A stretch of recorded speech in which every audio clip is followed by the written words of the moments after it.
Our next speakers are Amy Meyer, who you have met this morning, and also Zach Koresh. I hope I say his last name correctly. He's only been with us for 6 years, so one of these days I'll get it right. Fun facts about Zach. He's one of our audit supervisors. His favorite movie is Tin Cup. And if he were not going to be an accountant, he would have been either a professional golfer or a teacher. Please help me welcome Zach and Amy.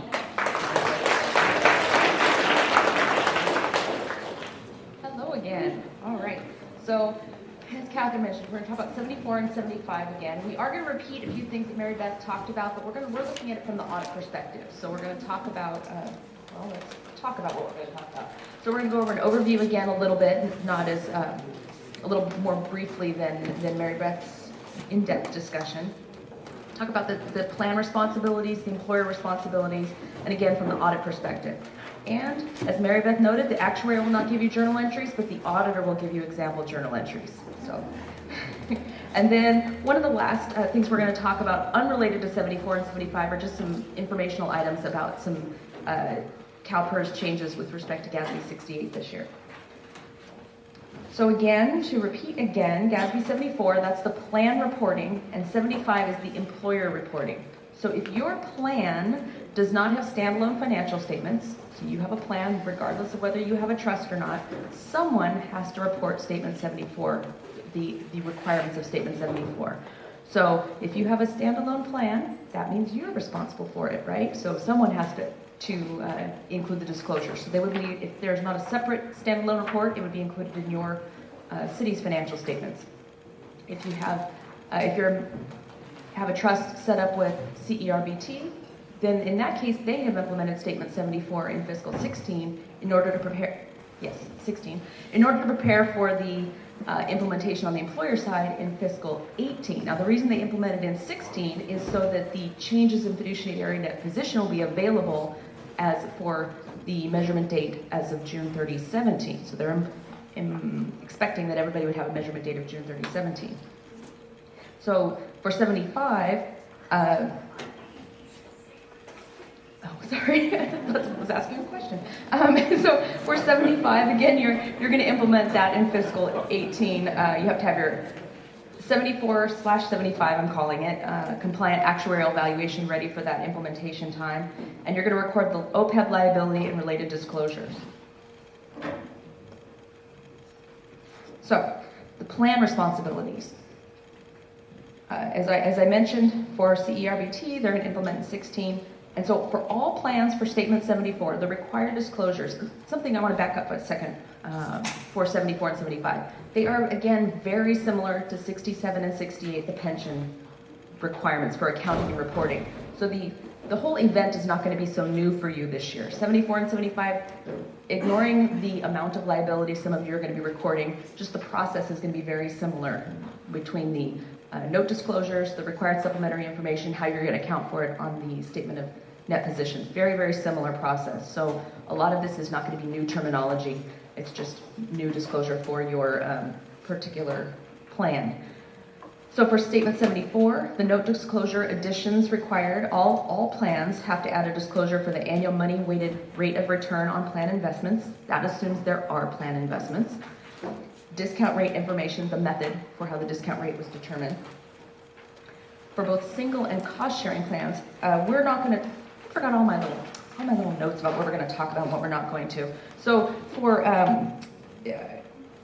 our discussion today, we're going to talk about single employer plans and agent multiple employer plans. You can also have cost-sharing plans, but we have not run into any so far, so you'll see some of them referenced on the slides, but we're not going to talk about them. And also, when Zach and I talk about net OPEB liability, there are some plans out there that might have a net OPEB asset. So when we talk about liability, we mean either direction, whether you have an asset or a liability. I know of one client that has a net OPEB asset because they set up a trust a very long time ago, and so the assets have accumulated. But I think they're probably pretty rare that we're going to see an asset. Does anybody know if they're going to have a net asset? I see one hand in the back. 2. All right. Well, good. 3. All right. Keep going. It's like an auction here. So So for single and cost sharing plans, you're going to add disclosures, again for 74, for information as of the fiscal year end for the total OPEB liability, the plan's fiduciary net position, the net OPEB liability, and then the OPEB plan's fiduciary net position as a percentage of total OPEB liability.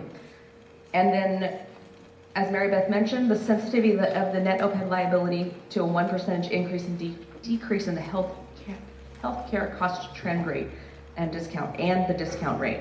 So those are new disclosures that are added to already existing disclosures. And again, if you have your own single employer plan, you've not set up a trust, these disclosures need to be added to your financial statements, okay? Which means fiscal 18. Which means fiscal 17. So RSI for under 74 under these plans include the changes similar to the same information that's in the footnote disclosure, but again adding that 10-year trend information. So year one, just 1 year of data that's going to be added on in years future. Okay. And notice the last bullet, covered payroll.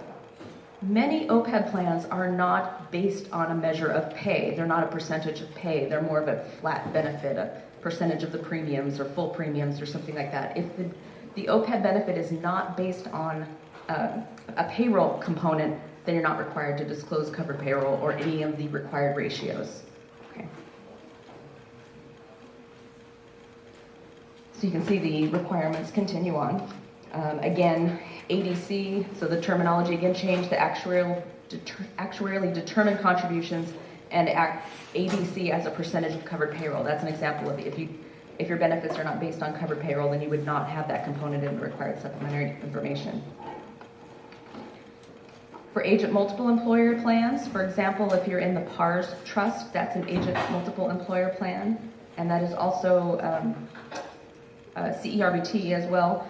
Annual money weighted rate of return on planned investments, it's the only addition required for agent plans. All right. This is my favorite graphic when it comes to OPEB, so you'll probably see this each year when we talk about OPEB. It's the best one. But that elephant is walking into the room, isn't it? It's no longer hiding in the corner behind your desks. So under 75, so now as the employer, when you are required to implement Statement 75, you have to determine that measurement date. Mary Beth covered the measurement date in detail, so I'm not going to go over it in much detail. But you do have to make that determination. What's the date that the liability is going to be measured? And then if your plan includes implied subsidy, again, then the actuary has to do that calculation of what the contributions under the implied subsidy are. That's not something that you can calculate on your own. You have to obtain your accounting valuation information if it's not already included, if that information isn't included in your actuarial report. And then here's I think the big one, because getting the numbers is I don't want to say easy, but it's a process that you can go through to get the numbers. But determining the allocation method or the basis between governmental activities and your proprietary funds. What's that basis? Many people, for implementing the pension statement 68, used payroll as your basis for allocating the liability and the pension expense. OPEB isn't always based on payroll. Again, so what's your allocation basis going to be that you're going to allocate it to your funds and your departments and your functions at the entity-wide level? So that's something you want to start making those determinations now. It needs to be something that's equitable and reasonable, and you can make, as we said with the pension, you can make a decision in year one, determine a basis. If you find that it doesn't make sense on a go forward, you are able to change it, but it's not something you can change every year because it needs to be equitable. You can't sway it one way or the other intentionally to overstate or understate a fund's asset or liability. So here's another graphic just showing the key dates. Again, the first date is your valuation date, the potential date of your actuarial valuation. If we start at the right here, your employer fiscal year end, that's when you have to implement Statement 75. Your plan year end, if you have a plan that your measurement date, if you've identified your measurement date as being June 30, 2017, beginning of that measurement period from June 30, 2016 to June 30, 2017 is called the measurement period. And then your valuation date could be it's that 30 months and 1 day prior to your fiscal year end. So it could be as far back as June 30, 2015 as far as the valuation date.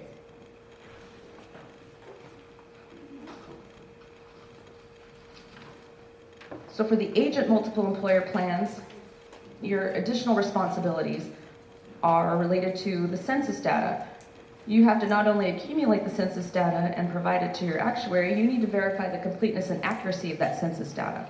You want to, because that's what's being used to calculate your OPEB liability, or your total OPEB liability. So you need to reconcile your census data to your records, and that's something that the auditors are going to be asking for, that reconciliation. The actuarial evaluation took place 2 years ago, and did the data reconcile to your payroll records?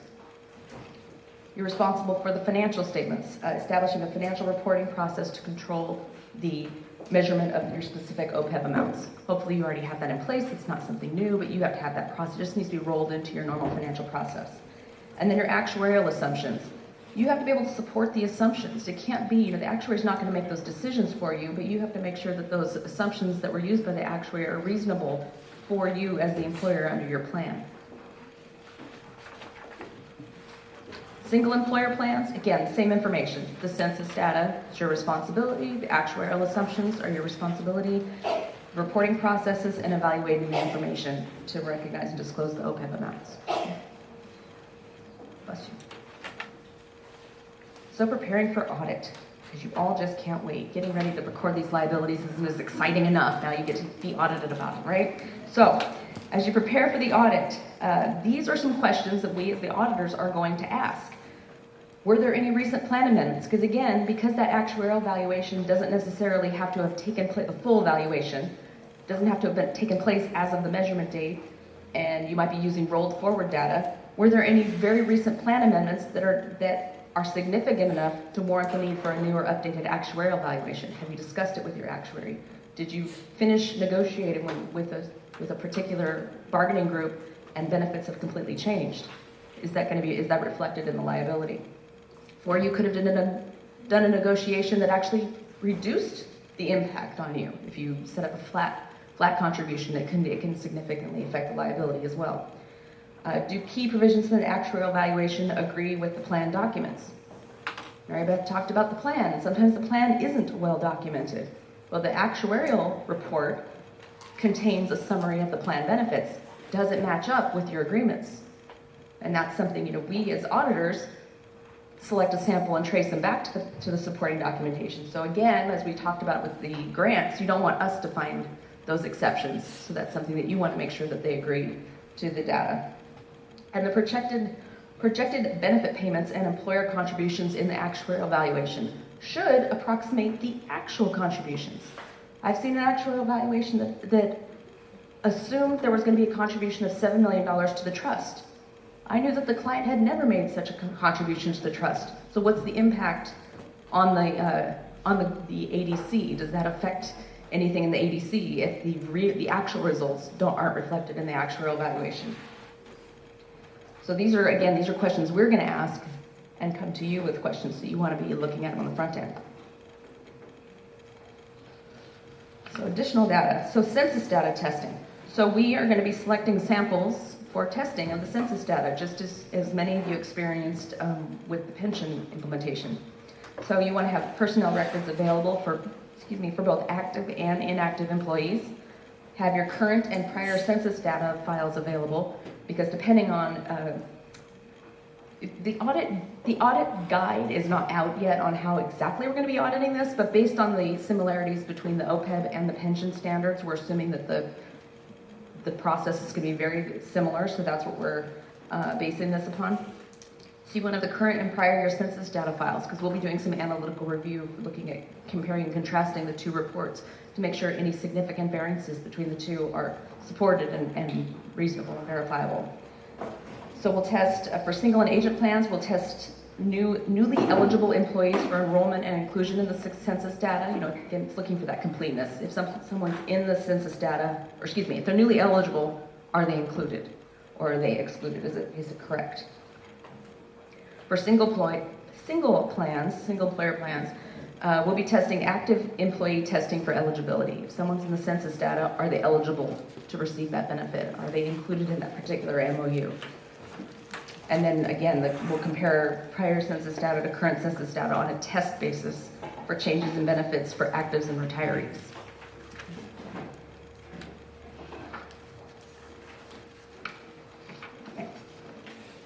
And then for the agent plans, something that we'll be asking for is to prepare a list of status changes reported to the plan. If you had, again, this is agent multiple employer plans, because you're going to know, you're not going to be, if you are the plan, the single employer plan, you're not going to be reporting status changes to yourself. So this is any status changes that you reported to the plan. As the auditors, we want to see that. And then we'll trace a sample of any changes to the support. And active employee testing for eligibility, again, similar to the other. And then the plan should provide evidence of completeness and accuracy of census data maintained by the plan. Now, CERBT is going to be, our understanding is they have engaged their auditors just as they did for just as CalPERS did for the implementation of 68.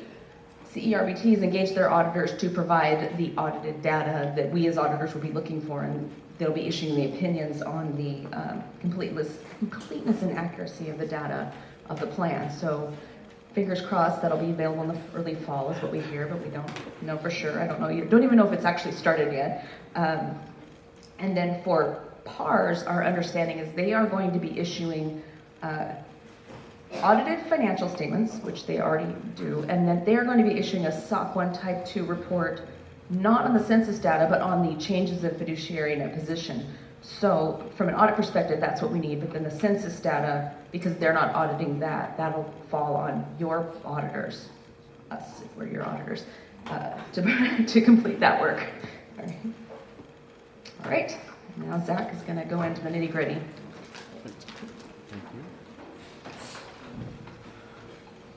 All right, can everybody hear me okay? Perfect.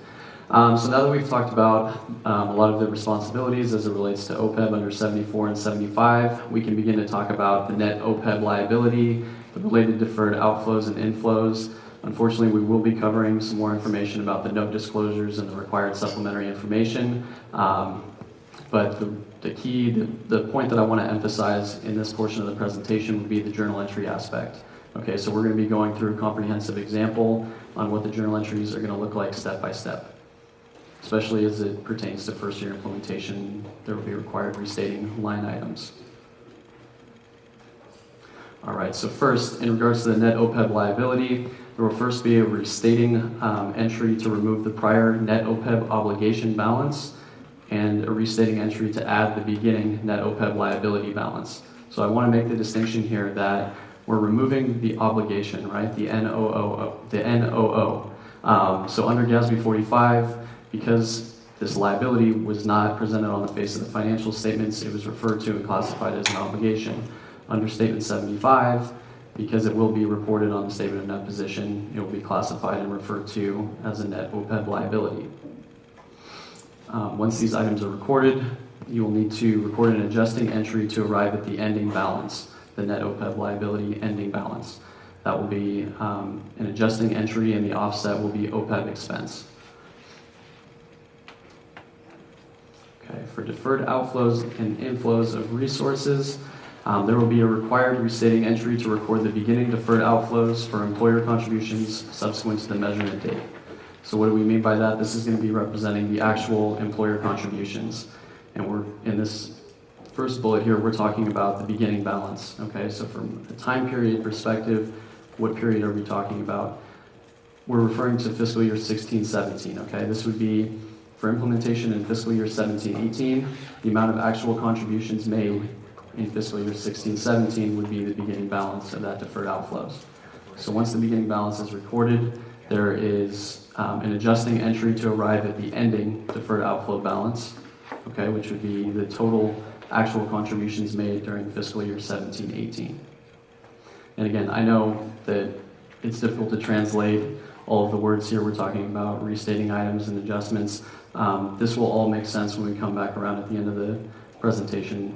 We'll have a visual showing these entries. Next, there will be a recording of the ending balance of the actuarially determined deferred outflows and inflows. These will be obtained directly from the actuarial valuation report. And the offset for these activities will be OPEB expense. Okay, in the upcoming slides, we'll talk about the amortization using actuary amounts and testing schedules separately, as well as the various layers and gross presentation versus net presentation as they relate to the deferred outflows and inflows. Before we go into the details, though, I know we've been saying this all day, the information that we're about to discuss, the rules and the way that they're going to be applied to the deferred outflows and inflows is going to be very consistent, if not identical, to GASB 68 and how we account for those items for pension. So most of this is going to be a refresher. There shouldn't be anything too new. All right, the first line item, differences between expected and actual experience. This one is amortized over a closed period equal to the expected average remaining service life. We commonly refer to this as the ERSL. For unamortized balances, they are going to be separately reported gross. Now for first year implementation, this really won't come into play. There's going to be 1 year of information, and as far as tracking the various layers for these unamortized balances, it will be more pertinent to do so in year 2.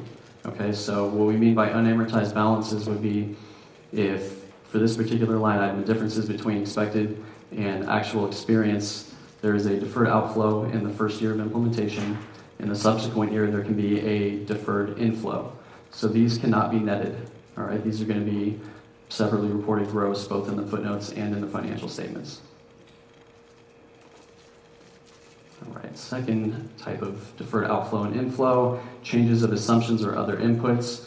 Again, all of these rules that we just discussed on the last item are going to be applied here as well, amortized over a closed period equal to the ERSL, and unamortized balances are separately reported gross. And we are actually skipping the 2 deferred outflow inflow items as they are required for cost sharing plans. So as we've mentioned a few times now, we don't anticipate seeing too many cost sharing plans, if any at all. So we will spare you the torture of going through those in-depth calculations for those, what we call entity-specific deferred outflow inflows. But as far as the accounting for those and the reporting, those are going to be consistent with what we've just covered in terms of the amortization and handling the various layers. So for this item, difference between projected and actual earnings on OPEB plan investments, this is going to be the first noticeable difference. This is amortized over a closed 5-year period, beginning in the current reporting period, and unamortized balances are aggregated and reported net. This is really the only OPEB activity that is allowed to be reported net. Okay? So just to clarify, first year of implementation, you have a deferred outflow. Second year, you'll have a deferred inflow. These can be aggregated and combined for both reporting, for reporting purposes. And I got ahead of myself here. So change in proportionate share, as I was mentioning earlier, this is for cost sharing plans only. We will not go into the details. And again, the second type, difference in actual contributions and proportionate share of contributions for cost-sharing plans only. Okay, for note disclosures and required supplementary information, or RSI, under GASB 75, we've covered a lot of this throughout the day, so I will try to avoid repeating myself or repeating the information that's been covered. And I'll make this just as a quick overview. So in addition to the disclosures that are currently required for OPEB, the additional disclosures will be a reconciliation of the changes in the deferred outflows and inflows during the measurement period, the impact on the OPEB liability related to the sensitivity disclosures. Amy was talking about the increase and decrease of the discount rate as well as the healthcare cost trend rate, and the impact that it'll have on the net OPEB liability. So this is what you can expect these disclosures to look like. This is for the healthcare cost trend rate, very similar presentation to the discount rate. And as far as the numbers that are being used, we're not sure if these are going to be real life depictions on the impact that a 1% increase or decrease will have. This is really just to provide information related to the formatting and what these will look like in your reports. And an example of the discount rate sensitivity looking nearly identical to the current disclosure required under GASB 68. Okay, so for governments with single and agent plans, they're going to be required, and this is going to be just about everybody in the room, right? They're going to be required to disclose the effects of changes during the period on the total OPEB liability. So examples of these changes would be service costs, benefit changes, and investment income or investment earnings. The OPEB plan's fiduciary net position, if applicable. Keep in mind that if a trust is established to pre-fund the total OPEB liability, then that employer would have a fiduciary net position, and this disclosure would be applicable.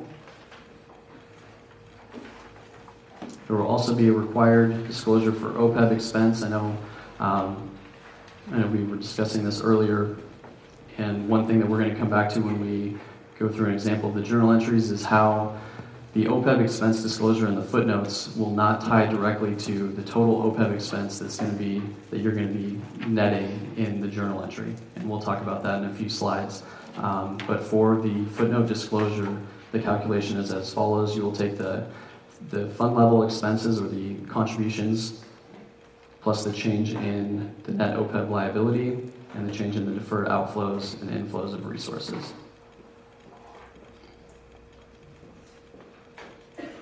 Okay, for the required supplementary information, the RSI under GASB 75, this will be including information for each of the last 10 years. Keep in mind this is going to be on a prospective basis. So for first year implementation, you should only expect to be disclosing 1 to 2 years of information related to that measurement period or fiscal year. Hopefully in about 10 years we can reconvene for May's Live and we can have a group therapy talking about how long our RSI sections are, but until that day, we'll continue going through this.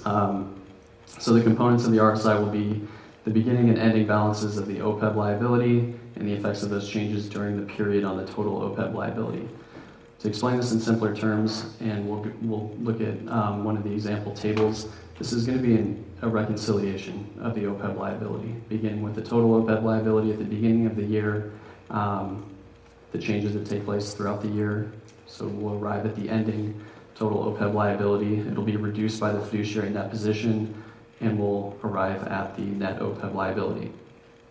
Covered payroll, if applicable, as Amy mentioned.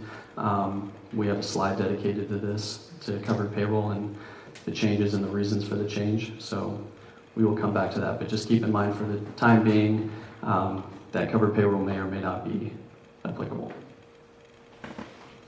Okay. There will be a disclosure for the ratio of the OPEB liability as a percentage of the covered payroll, again, if applicable.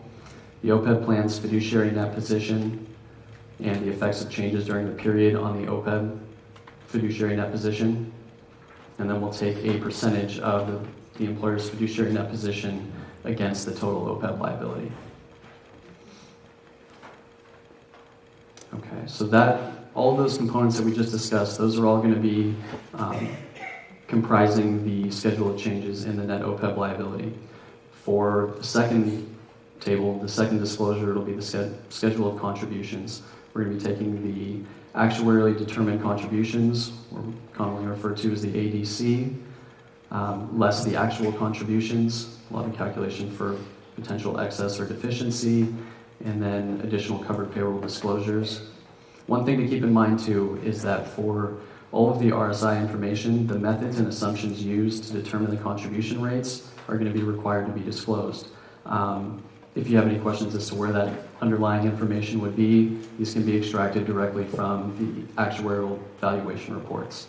So if you recall, if you have GASB 68 tables in the RSI sections of your reports, this is the fine print under those RSI sections. Okay, so schedule of changes in the net OPEB liability. As I mentioned earlier, this is really a reconciliation for the OPEB liability as a whole, beginning with the total OPEB liability and ultimately ending with the net OPEB liability.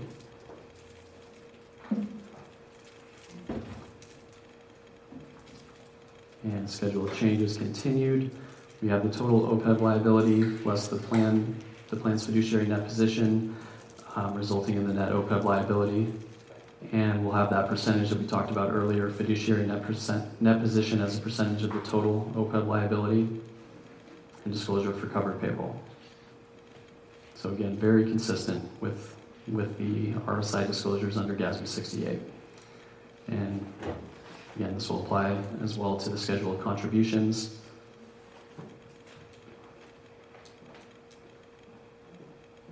Okay, so covered payroll, and I know Amy gave it away earlier, so she stole a little bit of my thunder. But really, the catalyst for this change, GASB Statement number 85, Omnibus 2017, was adopted and is going to be applicable in fiscal year 17-18. And what they did was revise the definition of covered payroll. Okay, and the revised definition is really the total compensation paid to active employees on which the OPEB plan are based. And really what this is going to mean for the employer is that if your OPEB benefits are not based on a measure of pay, then the covered payroll disclosure will not be required.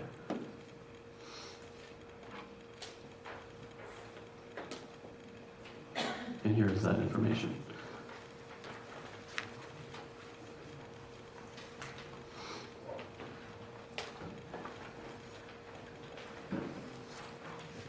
Okay, are there any questions so far before we get to the journal entry examples? No? Yes, sir.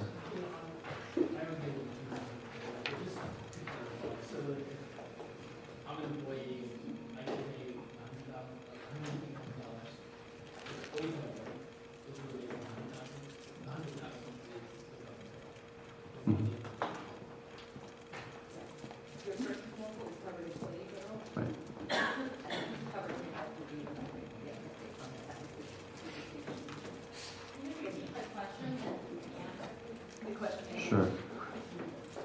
So the total payroll, if you're earning $120,000 a year, but your OPEB is based on $100,000, then which disclosure is going to be required? Is that covered payroll disclosure going to be required? The 100,000, correct.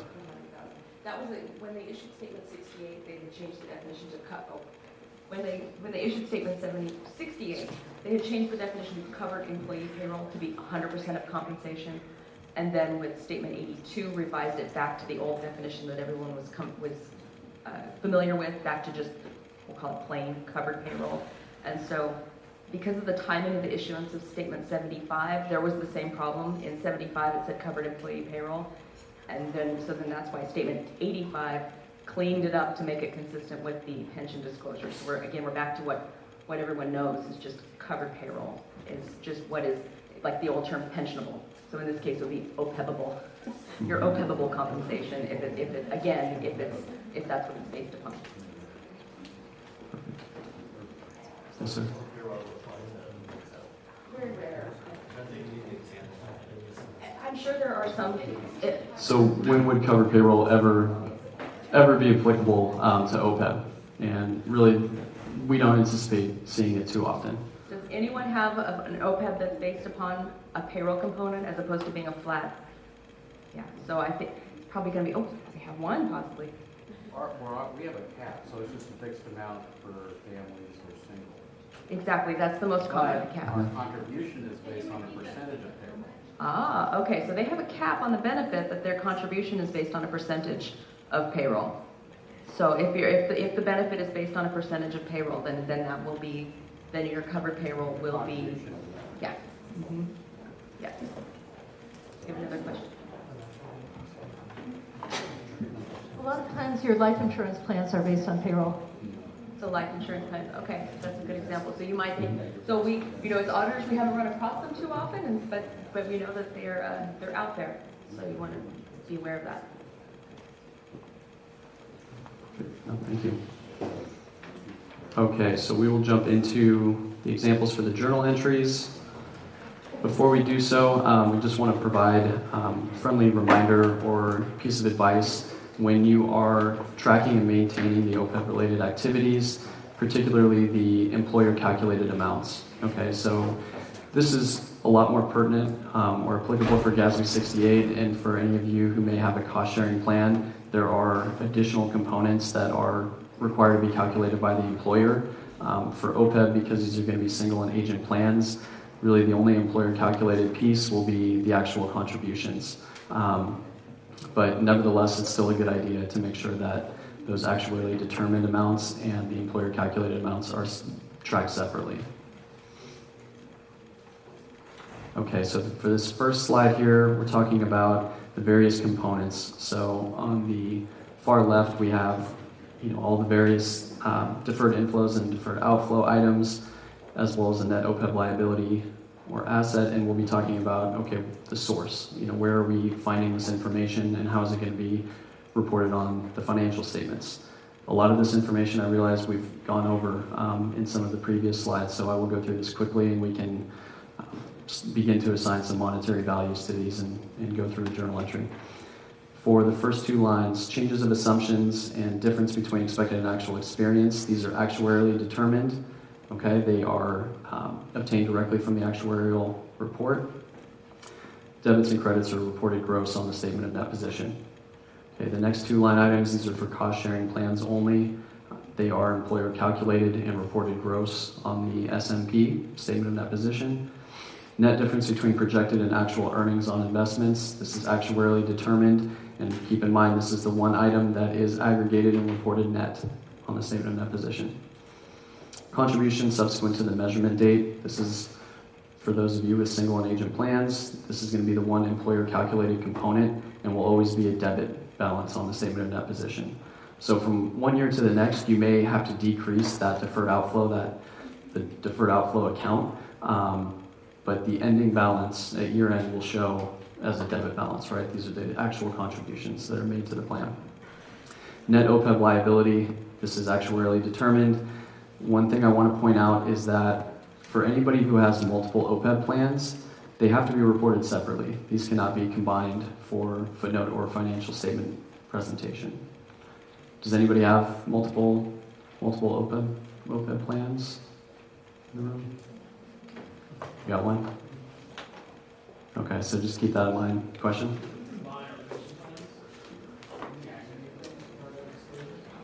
So we combine the pension plans together, and we show each separately, separate line items, contributions, every single chart. You're saying we can't do that for OPEB, but we're thinking maybe not. This would be separate OPEB plans. Separate OPEB plans altogether, correct? I mean, excuse me. We really. What it means is that one has an asset and one has a liability. That's when it can't be Got it. Okay. netted. Okay. And so the disclosure has to have the detail by individual plan. But on the face of the balance sheet, it can be all aggregated together, but if one plan has an asset and one plan has a net liability, they can't be netted into whatever debit or credit that becomes. It would be grossed out that way. Correct. Okay, so we're finally assigning monetary values to these, so this example will become a little bit more practical and relatable. So for these first two line items, changes of assumptions and the difference between expected and actual experience, we'll start with this first one. You receive the actuarial valuation report, and the actuary is indicating within the deferred outflow, deferred inflow section that there is a deferred inflow for changes of assumptions, $350,000. So how do we account for that? There's a credit to deferred inflows of resources, offset with OPEB expense, $350,000 debit. Conversely, the actuarial report, the actuary indicated that the difference between expected and actual experience had a deferred outflow of $50,000. So the offset will be OPEB expense, $50,000 credit. Okay, if we go down to the net difference between projected and actual earnings on investments, the same accounting treatment would apply. Okay, $150,000 inflow, offset with $150,000 debit to OPEB expense.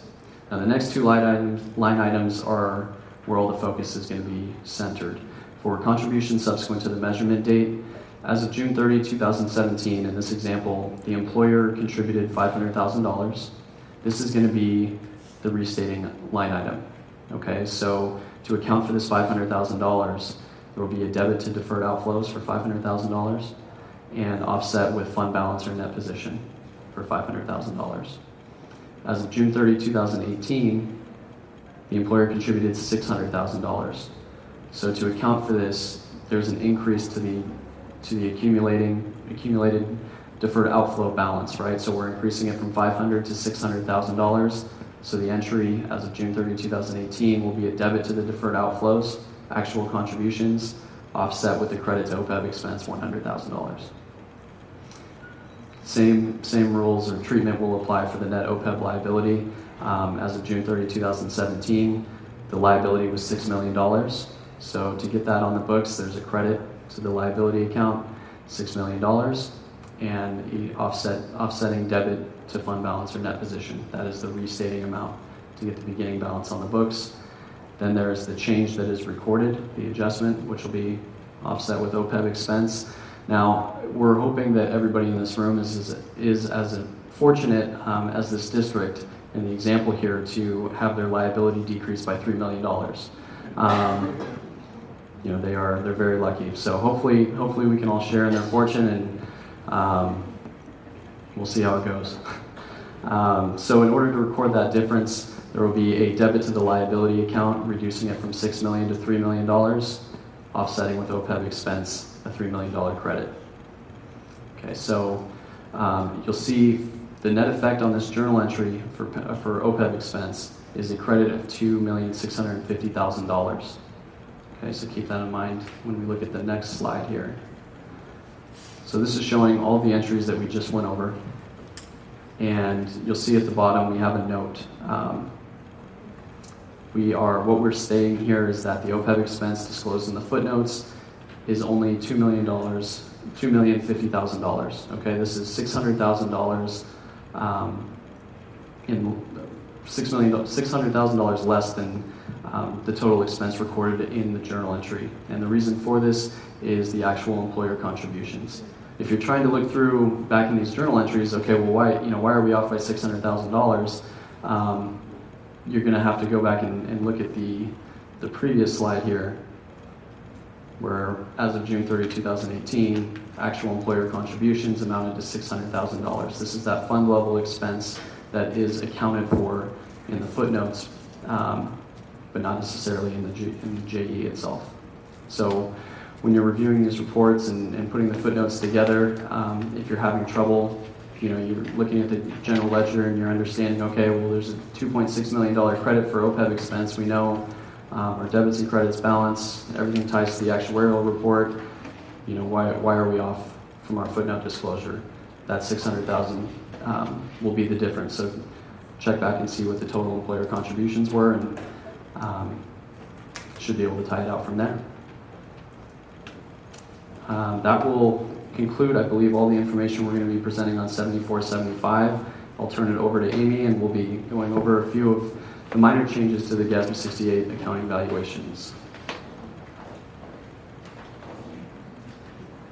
It's funny how when you prepare for a presentation, Zach and I got all ready for this many times. We met to go over it, and we forgot about to mention some assumptions in our journal entries. One, they were completely made up numbers, so that's why reality, like you said, they went from 3 million or 6 million to 3 million, but we wanted to have differences that show that there's dramatic change, just so you could see the journal entry effect. But then the other was that the measurement date for this example was 1 year prior to the balance sheet date of the employer. That's why there's the difference in contributions after the measurement date. So that was built in. So not all of you, if you have a single employer, you may not have that. If your measurement date is as of the fiscal year end, you're not going to have that component. So we knew what we wanted to say, but we didn't think about it. So now, any more questions on 74 and 75? Because we're going to wander away from it. Awesome. That means we won't have any adjusting journal entries when it comes to implementation, right? It's going to be smooth sailing. I mean, it really is, as Zach said again, and everybody, we keep saying that it is very similar to 67, 68. So, the biggest difference is that you have to manage the process a little more. You can't rely upon those reports from CalPERS. You're going to have to dig in and get the information pulled together for yourself for most of them. Okay? All right. So, changes this year we're going to head back to pension. So 68, so this is just some FYI information on what CalPERS is doing this year as far as the accounting valuations and some changes that they've made. So for the agent plans, there is no change in the discount rate this year, no change in assumptions for measurement date 2016, because that's the measurement date for fiscal year 2017. However, you will want to include the upcoming change in contribution discount, funding discount rate in your footnote disclosures. And the agent plan footnote disclosures for the CalPERS plans are available in a separate document on CalPERS website. They update that every year, and they put it in that GASB 68 area of their website. So it's the notes to the agent multiple employer defined benefit pension plan. So even though it's the agent footnotes, it can also be used for the cost sharing, because you know it's all part of, is it PERF A? Is that the right terminology? So most of the assumptions are the same. For the cost sharing plans, those accounting valuations are available on CalPERS website now. Some of you, if you have peeked at them or grabbed them for your information to start doing your calculations for this year, there is one consolidated report for each risk pool. They are no longer breaking down your liability and the related components by rate plan. So your PEPRA, your classic plan, they're no longer broken down by that. It's just one number for your miscellaneous and or your safety plan. So if you previously broke out that information in your note disclosure and in your required supplementary information, you will not be able to do that on a go-forward basis. On the RSI, you can, if you want to, leave the cumulative, the years, what do we have, 2 years now, 15 and 16 data broken out, if that's what you wanted to do, and then consolidate. You will report the consolidated information in 17, or you could consolidate the prior year data just so it's consistent across the board. Does that make sense? All right. So CalPERS does already have the separate report of employer allocations. That's the one that's been audited. It's called the Employer CalPERS ID, again, no longer by rate plan, and collective pension amounts for the miscellaneous and select safety risk pool. So you can start doing your calculations now and getting your journal entries prepared so you're all ready for your closing. Okay. So for the cost sharing plans, also no changes in the assumptions for measurement date 2016, but again, you want to include that discount rate event as a subsequent event disclosure for the funding, because you know your rates are going to be going up. The URSL, as we call it, changed to 3.7 years for measurement date 2016. So as you're calculating your cost sharing ratios and the change in proportion and all of those calculations where the amortization is based on the EARSL, you'll use 3.7 for this layer. And CalPERS does have it's no longer, if I understand, they've pulled it down from their website, the GASB 68 Guide for Public Agency Cost Sharing Multiple Employer Defined Benefit Pension Plan, the how-to that they had for how to calculate that, your net pension liability, because they're currently rewriting it. So my understanding is it should be back up on their website rather soon. So for both agent and the cost sharing plans, the disclosure changes that you want to make this year, of course, you want to update your measurement date, because all your measurement date data rolls forward for 1 year. It's now based on your actuarial valuation as of June 30, 2016. Rolled forward to June 30, 2007. No, I'm off one. 15 rolled forward to June 30, 2017. No, yes, no, 16. Sorry, goodness. Let's get the dates right. Actuarial valuation, what year is it? So your measurement date's June 30, 2016 this year for fiscal 17. So the actuarial valuation is the June 30, 2015 rolled forward to 16. There we go. Get all that roll forward. So, and then the asset class and current target allocation tables, that discussion about the investment composition in CalPERS, that did change. There were 2 line items that changed by, brace yourselves, 1%. So just make sure it's updated to the current information. Again, that's in that agent plan note disclosure document is where you can grab that from. So we have suggested disclosure for disclosing the change in the funding discount rate. This is a sample. Obviously, you can make it your own words, but this is I'm not revealing anything. You all know that the discount rate is going to change from 7.5 to 7.0 over the next, over 3 fiscal years. So this is something that is a significant enough event for most of you that it does warrant disclosure. So you can either disclose it within the pension footnote itself as a subsequent event, or as a subsequent event, at the end of all your footnote disclosures. It's a little odd to put it in that part of the report because it's no longer an event, a decision that's made subsequent to June 30, 17. It was already made last year in December.